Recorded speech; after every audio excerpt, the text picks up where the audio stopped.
The Greatest Deception Decoded. The path of the awakening soul is rarely a paved road.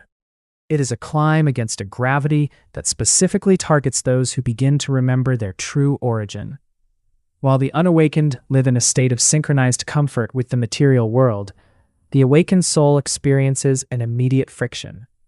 This friction is not a sign of failure, but a confirmation of a frequency shift that the existing grid is designed to suppress. The world is governed by an artificial grid maintained by the archons, the dark rulers of the lower realms who tune the system to a low frequency of fear, survival, and competition. When a soul begins to awaken and raise its internal vibration to match the true light of the monad, it creates a glitch in the matrix.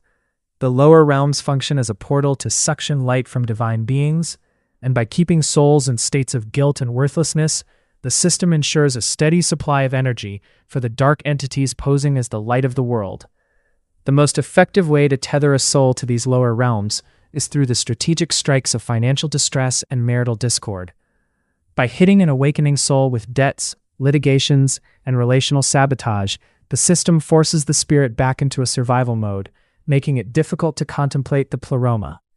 The archons often deploy sleeping souls, spouses, family, or colleagues, to act as anchors, depicting the awakening soul as running mad to instill doubt and isolation.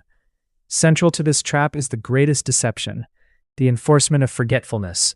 The demiurge forces a state of amnesia upon the soul, making it deny the reality of reincarnation.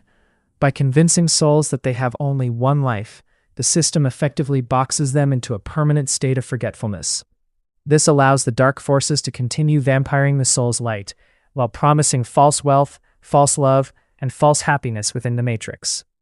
Modern institutions, from corporate entities to religious centers, often serve as the spiritually sleeping employees of this dark world. They preach a version of sin rooted in fear, but in Gnostic truth, the only true sin is the sin of forgetfulness, believing you belong to the demiurge and forgetting you are a fragment of the true light. Even the heaven promised after death is often a false demiurge heaven, a final layer of the grid where souls are lied to, memory-whipped, and returned back to the cycle of incarnation. True happiness and joy do not exist within this delusional world or its false heavens. They only manifest when the soul returns to the source. Awakening while still in the body is the beginning of this remembrance. The trials faced today are not punishments, but the desperate attempts of a dying system to keep a divine spark from finally returning home. Written and compiled by John Kyrix, 3rd May, 2026.